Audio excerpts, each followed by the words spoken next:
الحمدللہ رب العالمین والصلاة والسلام علی سید الانبیاء والمرسلین وعلی آلہ واصحابہ اجمعین۔ میں مولوی صدیق اکبر یوٹیوب چینل اسرا ٹی وی سے۔ پہلا مقام، قصبہ لدمو میں لب دریا ایک قلعہ تھا۔ اس کی 12 دری میں سب سے پہلا قیام ہوا۔ قرب و جوار کے باشندے ہزاروں کی تعداد میں ملاقات اور زیارت کے لیے آتے تھے، اور مولانا عبدالحی صاحب اور مولانا محمد اسماعیل صاحب کی تقریروں سے نئی زندگی حاصل کر کے واپس ہوتے تھے۔ 4 ذی القعدہ 1236 ہجری 31 اگست 1821 عیسوی کو ڈلمو سے سفر دریا کے راستے سے شروع ہوا۔ بنارس تک 5 کشتیاں 500 روپے کرائے پر لی گئیں۔ عورتوں، بچوں اور کمزوروں مردوں کو ان پر سوار کر دیا گیا۔ باقی مردوں کے 2 گروپ کر دیے گئے۔ ایک مولانا عبدالحی صاحب کی زیر قیادت دریا کے کنارے کنارے روانہ کیا گیا۔ 70 آدمیوں کا دوسرا گروپ مولانا محمد یوسف صاحب کی رہنمائی میں دوسرے راستے سے روانہ کیا گیا۔ دونوں قافلوں کو ہدایت یہ تھی کہ راستے کے دیہات میں وعظ و تقریر اور اپنے مقاصد کا پیغام دیتے ہوئے چلیں۔ سید صاحب نے ڈلمو کے اجتماعات میں اور کشتیوں پر سوار ہوتے وقت اپنے ساتھیوں کو ہدایت فرمائی۔ نمبر 1، ایک ماں باپ کی اولاد کی طرح آپس میں محبت اور اتفاق سے رہو۔ دوسرے کی تکلیف کو اپنی تکلیف سمجھو۔ خود تکلیف اٹھا کر دوسروں کو آرام پہنچاؤ۔ کمزوروں کی مدد کرو۔ خدمت کو عزت سمجھو۔ اللہ کی رضامندی کے کام یہی ہیں۔ نمبر 2، ہم صرف اللہ کے لیے، محض اللہ کے بھروسے پر گھر سے نکلے ہیں۔ تقویٰ ہمارا خصوصی امتیاز شعار ہونا چاہیے۔ ہمارا ذات راہ تک توکل ہے۔ ہم کسی کے سامنے ہاتھ نہیں پھیلائیں گے۔ ضرورت پڑی تو ہم مزدوری کریں گے، آدھا کمائیں گے اور آدھا جماعتی ضرورتوں کے لیے محفوظ کریں گے۔ اس کے بعد آپ نے سید زین العابدین صاحب سے فرمایا جو کچھ باقی ہو لے آؤ۔ صرف 5 روپے باقی تھے۔ سید صاحب نے وہ بھی ضرورت مندوں کو تقسیم کر دیے اور فرمایا پروردگار کا خزانہ بھرا ہوا ہے۔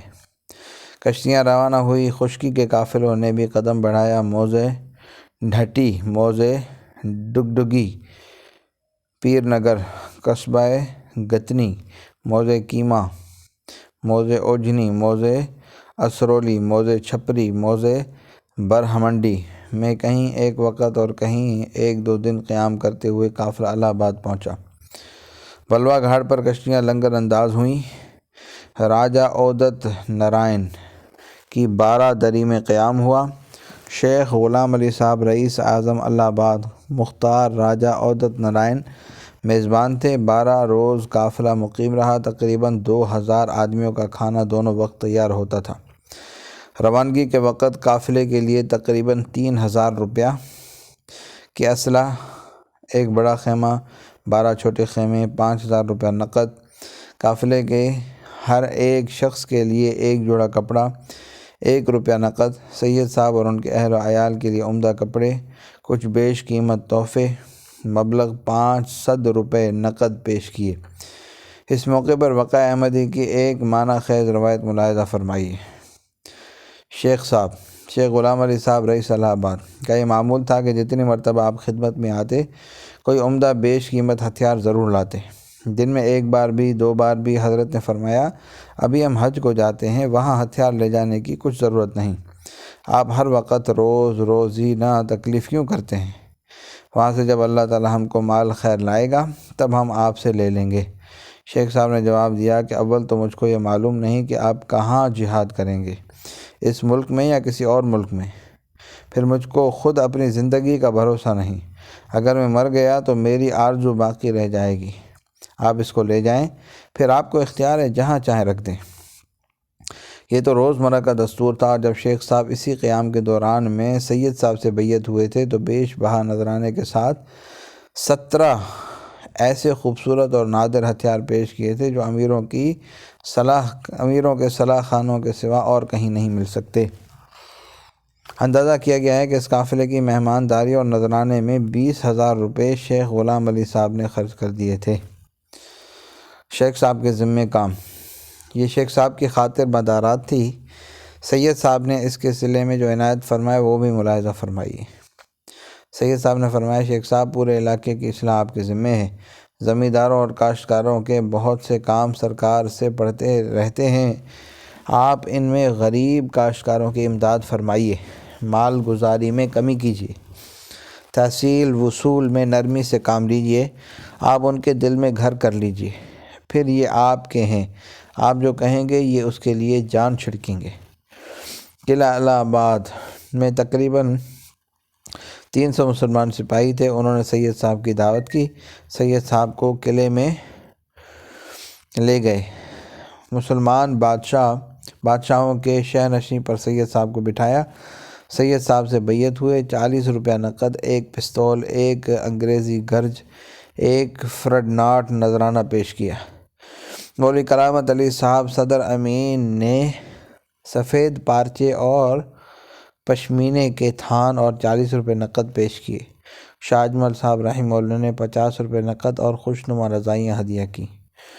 الہ آباد سے مرزا پور 12 روز الہ آباد قیام کرنے کے بعد اسی شان سے قافلہ روانہ ہوا۔ عورتیں، بچے اور کمزور مرد کشتیوں میں، باقی آدمی 2 ٹولیوں میں تقسیم ہو کر دیہات کا گشت کرتے ہوئے مرزا پور پہنچے۔ مرزا پور کے ایک سوداگر نے قیام کا انتظام کیا، دل کھول کر قافلے والوں کی مدارات کی۔ 1 ہفتہ قیام کے بعد روانگی ہوئی تو 4000 روپیہ نقد اور ایک پستول نذرانے میں پیش کی اور خود بھی بارادہ حج شریک قافلہ ہو گئے۔ مولانا فرزند علی صاحب نے بھی مبلغ 80 روپیہ اور اہل قافلہ کی پوشاک کے لیے گاڑھے کے 40 تھان پیش کیے۔ مرزا پور سے چنار گڑھ ہوتا ہوا 21 ذی الحجہ 1236 ہجری کو 1 ماہ 26 روز میں یہ قافلہ بنارس پہنچا۔ 1 ماہ بنارس میں قیام کیا، یہاں سے دوسری کشتیاں کرائے پر لی گئیں۔ 10 محرم 1236 ہجری کی شام کو بنارس سے روانگی ہوئی۔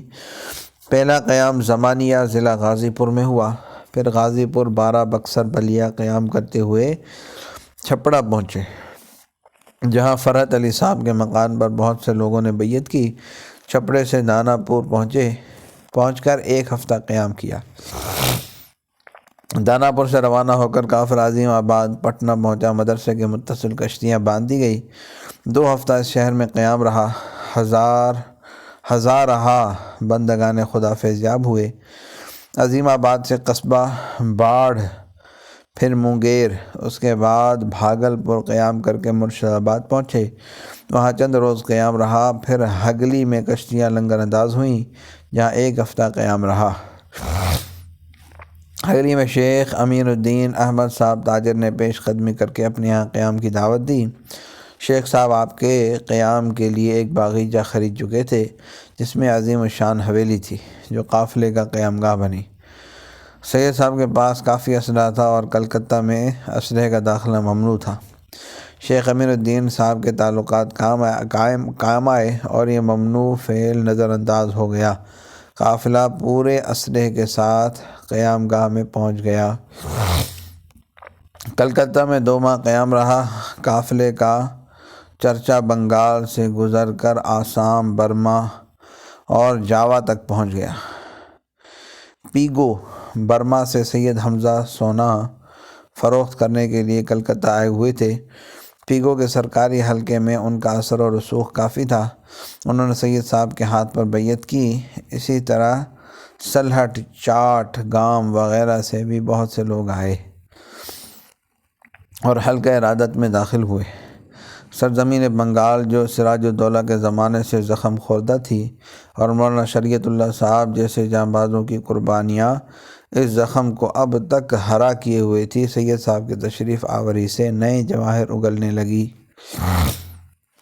بنگالیوں کے ہجوم ہزاروں کی تعداد میں بنگال کے کونے کونے سے آتے اور شمع عظیمت کے پروانہ بن کر اپنی زندگیاں قربان کرنے کا معاہدہ کرتے۔ صبح سے رات تک وعظ و نصیحت اور بیعت کا سلسلہ جاری رہتا۔ ایک ایک شخص سے بیعت لینا مشکل تھا تو کئی دستاریں کھول دی جاتی تھیں۔ لوگ دستار کو ہاتھ میں تھامتے اور بیعت کے الفاظ زبان سے ادا کرتے۔ روزانہ 17-18 مرتبہ یہ عمل ہوتا تھا۔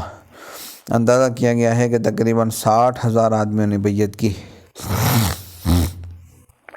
اس گرویدگی کا اثر یہ تھا کہ بنگال کے قحبہ خانے سونے پڑ گئے، شراب اور تاڑی کی دکانیں بند ہو گئی، ٹھیکیدار ٹھیکوں کی واپسی کے نوٹس دینے لگے۔ ڈبلو ہنٹر، جو سید صاحب کو لٹیرا کہہ کر ان کے پاک باز دامن پر دھبا لگانا چاہتا ہے، اس اعتراف پر مجبور ہے۔ صلی اللہ تعالیٰ علی حبیبی سیدنا محمد وعلی آلہ وصحبہ اجمعین برحمتک یا ارحم الراحمین۔